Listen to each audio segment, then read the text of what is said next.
What makes you believe in Jesus? I've just seen him work so hard in my life, and I've felt his presence, I've heard his voice, and I've just seen what he's done through me and through other people. So it's how could I not? There's no way that just some force could have pulled me out, the darkness I was in and everything. So yeah, it's just the transportive power, you can't find that anywhere else. Could you introduce yourself, give the viewers some context on who you are? Mm-hmm. I'm Jason Bauer. I am a college student at Regent University. I'm a sophomore. I'm 20 years old. I grew up in a Christian home. I really enjoy just being in the presence of the Lord with my friends, and that's one of my favorite things to do. Nice. So, yeah. You came up here wanting to talk about your testimony. Where would you like to start? Just give you some background first. I grew up in a Christian home, went to a Christian school, literally the same one from kindergarten to senior year of high school. But I never really believed in God, despite going to church and learning about him every day.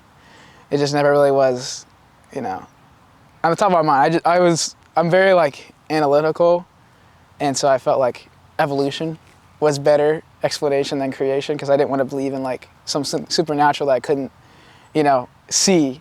So I was evolution is probably the safer route than for me. So I was pretty much an atheist for a long time. Then I was very depressed for most of my teenage years. I dealt with a lot of addictions. I would look to women to satisfy. What were some of those addictions? Pornography, which I still struggle with, but the Lord has really worked in that. So, and then nicotine, vapes is a big one. Marijuana, I drank. Not a lot, but enough to be concerned. But yeah, it's just trying to fill, I literally felt a void.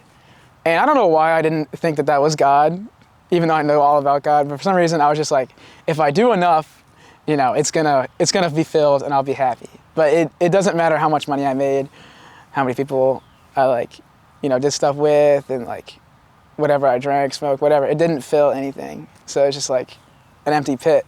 And then when I was 16, I had just got in an accident, so I'd have a car.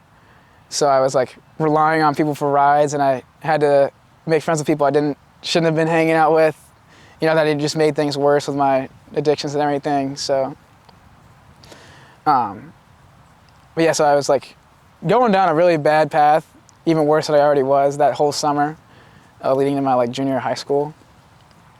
But then I was going to church sometimes with my mom because she wanted me to. That was the only real reason, just doing something for her. And then there came time for they were going to a church camp. And so I was yeah, I don't want to go. So I didn't even tell my mom about it. But for some reason, the youth pastor pulled her aside and was Jason hasn't registered. He needs to. And she was oh, he hasn't told me about that. And she was really upset. And so she ended up forcing me to go, and I was I don't want to hang out with a bunch of Christians for 4 days straight. That just sounds the complete opposite of fun for me. But I ended up going, very reluctantly, but I was I'll make the best out of it. So I remember meeting some of the guys, and we're hey, can I just bunk here? Because the cabin I was in was so annoying. So I was okay, I'll find another place. And then we ended up really getting really close, and I was wait, these guys are actually kind of cool. Maybe this is not gonna be that bad. So they end up, during one of the worship services, pulling me to the front. And I don't know why they did that. I was really upset, but I was I'm not gonna make a big deal, make a scene.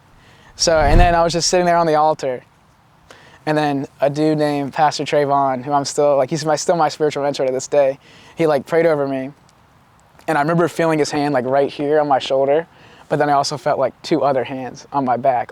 Such warmth, I've never experienced before, such love. And all just the anger, fear, sadness started pouring out of me in that moment. And I was just okay, God, I'm so sorry for not seeing this sooner.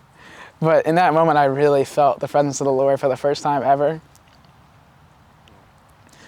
And yeah, everything that I had been running from God, I just felt so welcome. And it didn't matter that I was running away from him for so long. But yet, since then, I've been filled with the Holy Spirit, still growing, haven't been perfect, obviously, nobody is. But he's just really worked through my life and everything I have is because of him. Like, I got basically a free ride here. What else? He blessed me with my car. I have amazing friends from that camp that I still have friends to this day, even though I'm like 20 years old now. We've been friends for that long. I have my girlfriend, she's awesome. And it's just like nothing that I have now is like, it couldn't be from God. Like, just blessed me in every single way. And he's used me to pray for people. I've gotten words of knowledge for random people in like a grocery store. It is just, excuse me.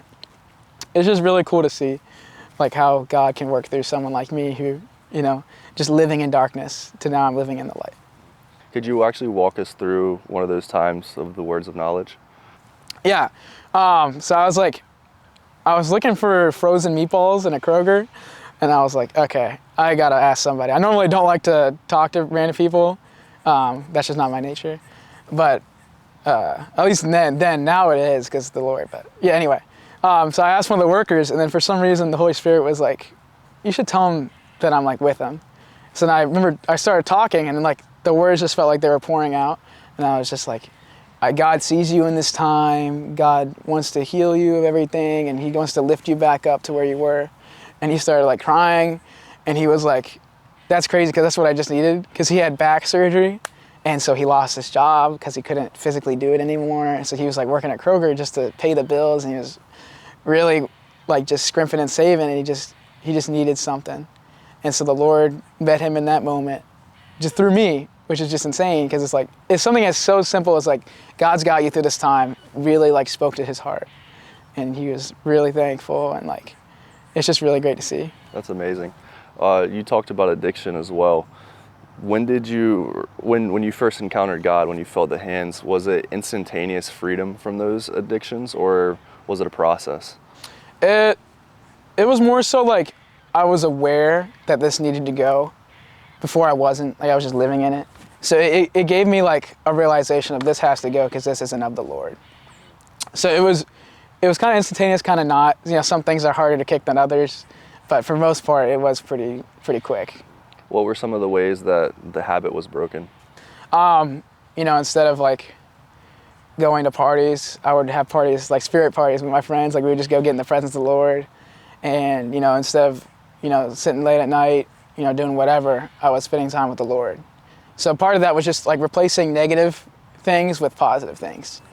What would you say to the person that is dealing with similar struggles that you've gone through?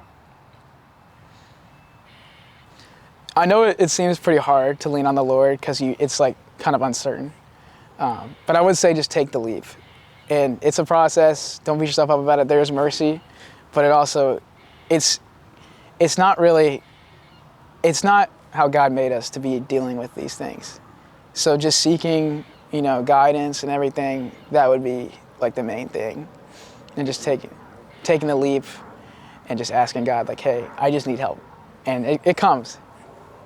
Could you pray for them as well as we close? Mm-hmm. Lord, I just ask that you meet whoever's watching this right where they're at, and you just reveal yourself to them and show them that there is a way out. I know it doesn't seem easy, but Lord, you make everything feel easy when you're guiding us and when we have your presence and your spirit, Lord. So I ask you, whatever they're struggling with, Lord, you just come and touch them now, Lord. And in Jesus' name I pray, amen. Thank you so much, Jason. Yep.